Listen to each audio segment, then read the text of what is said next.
American soldier দ্বারা রয়েছে, ইরানকে একটা থাপড় দিছে। আমেরিকান সোলজার কাছে, না ভাই আপনি আমার থাপড় দেন নাই তো, আপনি তো আদর করছেন। আমেরিকা যে মার খেয়েছে এটা কইতেছে না, না আমার মারা নাই, এটা এমনি আমার লগে দুষ্টামি করছে, আমার জড়ায় ধরছে। খিচ্ছা একটা বাড়ি মারবো ইরান রে, ইরান তো যখন পাল্টা আবার 4টা-5টা খিচ্ছা বাড়ি দিলে তো আমি শেষ, লোড নিতে পারবো না। কারণ ওই জানে ইরানের হারানোর কিছু নাই রে ভাই। ইরান আর আমেরিকার ইস্যুটা কিন্তু এখনো অমীমাংসিত।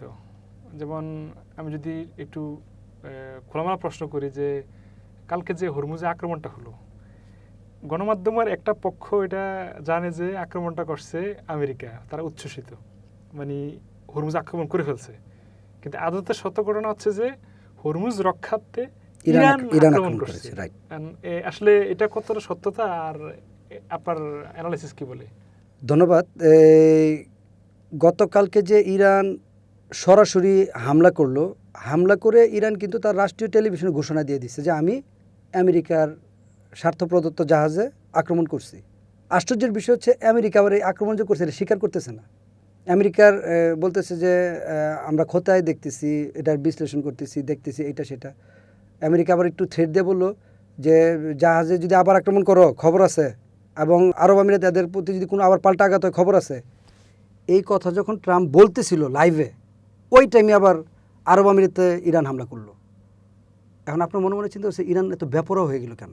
এই বেপরোয়া মনে হচ্ছে না যে আমেরিকার মতো একটা ভয়ঙ্কর পৃথিবীর সর্বশ্রেষ্ঠ শক্তির বিরুদ্ধে ইরান নিজে থেকে যুদ্ধটা আবার শুরু করে দিল।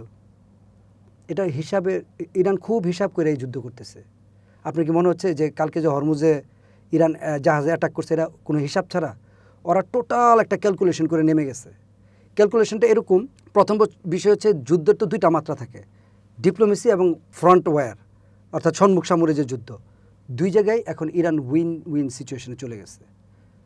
ডিপ্লোমেসিতে ইরান অলরেডি রাশিয়া, চীন, ইতালি সহ আরও বিশ্বের কয়েকটা দেশের শক্তিশালী দেশের সাথে সরাসরি গিয়ে মিটিং করে আসছে যে ভাই আমি আমেরিকাকে 14 দফা শান্তি চুক্তি দিচ্ছি, সেই শান্তি চুক্তির মধ্যে কি একটা রাষ্ট্রকে টিকে রাখার যেটার জন্য আমি কোনো পারমাণবিক বোমা বানাতে চাই না। আমি আমেরিকারে বলে দিচ্ছি আমি পারমাণবিক বোমা বানাবো না, কিন্তু তুমি যে আমার চারদিকে 16টা ঘাঁটি বানাইছিলা, যে ঘাঁটিগুলোর আমি অলরেডি ধ্বংস করছি, এগুলোর মধ্যে তুমি আবার নতুন করে সৈন্য ঢুকায় না। সহজ দাবি। কারণ ওরা এই ঘাঁটিগুলো কেন বানাইছে, আমেরিকার যে কাউকে জিজ্ঞেস করবেন তারা বলবে যে ইরানকে ভবিষ্যতে সহায়তা করার জন্য, চাপে রাখার জন্য, বা ইরানের সাথে ইরানের রাষ্ট্রীয় কাঠামোকে চ্যালেঞ্জ করার জন্য। তাহলে আমি যেহেতু পারমাণবিক বোমা বানাবো না, তাহলে তোমার তো আমার চ্যালেঞ্জের দরকার নেই, আমি তো তোমাদেরকে উন্মুক্ত করে দেবো যে আমি বানাচ্ছি কিনা তোমরা আসো দেখো। দ্বিতীয় বিষয় হচ্ছে হরমুজ খোলার ব্যাপারে ট্রাম্প বলতেছে, ট্রাম্প বলতেছি আমি হরমুজ খুলে দিব, তাহলে তুমি আগে অবরোধটা উঠায় নাও, আমি হরমুজ খুলে দিব। এখন ইটালি, চীন, রাশিয়া বুঝে ফেলছে ইরান অত্যন্ত যৌক্তিক জায়গায় চলে আসছে। আর আমেরিকা যৌক্তিকতা দিয়ে এটাকে প্রুফ করতে পারতেছে না, বৈধতা প্রুফ করতে পারতেছে না যে যুদ্ধটা আমি কেন করবো, এটার বৈধতা লাগবে না, আমি একটা কাজ করব, একজনের উপর আঘাত করবো, এটা বৈধ রিজন কি? একটা লোক আইসা আমার কাছে মোবাইল টান দিয়ে দৌড় দিচ্ছে, আমি বলবো ভাই ছিনতাইকারী, আমি তাকে আঘাত করব, এটা একটা বৈধ রিজন। সেই আমেরিকার রিজনটা পাচ্ছে না যে কেন আমি ইরানের গায়ে আঘাত করব বা কেন আঘাত করেছিলাম। এই রিজনটা সে স্টেবল করতে পারতেছে না কোনো জায়গায়, যার দরুন সে এলোমেলো কথাবার্তা বলতেছে। কিন্তু ইরান ডিপ্লোমেসিতে অলরেডি সব জায়গায় কনভিন্সড করছে, 1 নাম্বার। 2 নাম্বার বিষয় হচ্ছে ইরান জানে মধ্যপ্রাচ্যে যে 16টা ঘাঁটি ছিল আমেরিকা যেগুলো থেকে ইরানে আক্রমণ করত, সেই ঘাঁটিগুলো এখন অস্তিত্বহীন। চাইলে আমেরিকা সেখানে আর আক্রমণ করার প্রসেস নাই। যার কারণে ইরান জানে যে আমেরিকা যদি আবার ইরানে আক্রমণ করতে হয় তাহলে নতুন একটা সেট দিয়ে আক্রমণ করতে হবে। এখন যেটা উদ্বেগের বিষয়, আমরা যেটা খবর পাচ্ছি একটু আগে, যেটা আমি আল জাজিরাতে দেখলাম, সেটা হচ্ছে যে আমেরিকা একটা সেট নিচ্ছে ইরানকে আক্রমণের জন্য, বড় ধরনের আক্রমণের জন্য একটা সেট তারা করে ফেলছে। সেখানে অ্যান্টিব্লাস্টিক মিসাইল, টর্পেডো, ক্ষেপণাস্ত্র সহ আধুনিক ড্রোন সহ 16,000 সৈনিক, গতকালকে সেটা 15,000 ছিল, আরও 1,000 তারা বাড়াইছে। 16,000 সৈনিক তারা বিভিন্ন ফরম্যাটে চারদিকে সাজায় ফেলছে। আমার মনে হয় আমেরিকা ক্যালকুলেশন করতেছে যে যুদ্ধটা শুরু কইরা বন্ধ করার মতো পরিস্থিতি হয়তো বা আবার নাও থাকতে পারে। যার কারণে আমেরিকার যেটা টার্গেট, 1টা 2টা 3টা 4টা 5টা 5 দিন টানা, মানে টানা একটা ভয়ঙ্কর আক্রমণ করে ইরানকে একবারে পরিপূর্ণভাবে একটু দমায় রাখার চেষ্টা করবে। বাট ইরান যেটা প্রস্তুতি নিয়ে রাখছে সেটা আবার টোটালি ভিন্ন। যদি আপনি আমেরিকার চোখ দিয়ে যুদ্ধটা দেখেন, আমেরিকার পাওনা ছিল কি, মানে কী চাইছিল যুদ্ধ থেকে আপনি জানেন? 2টা জিনিস চাইছে, রেজিম চেঞ্জ, পারমাণবিক শক্তি অর্জন তারা ব্যাহত করবে, এই দুইটা ছিল আমেরিকার চাহিদা। পারছে? রেজিম চেঞ্জ হয় নাই। পারমাণবিক শক্তি ধ্বংস করতে পারছে? পারে নাই। কারণ কালকের আগের দিনও ট্রাম্প বলছে, ভাই তোমাদের কাছে যে 453 কেজি সমৃদ্ধ ইউরেনিয়াম আছে এগুলো আমাদেরকে দিয়ে দাও, তাহলে আমি তোমাদেরকে নিষেধাজ্ঞা তুলে দিব। তার মানে দুইটার একটাও আপনার আমেরিকা অর্জন করতে পারে নাই। ইরানের চোখ দিয়ে যে যুদ্ধটা দেখেন, ইরানের চোখ দিয়ে যুদ্ধটা কি?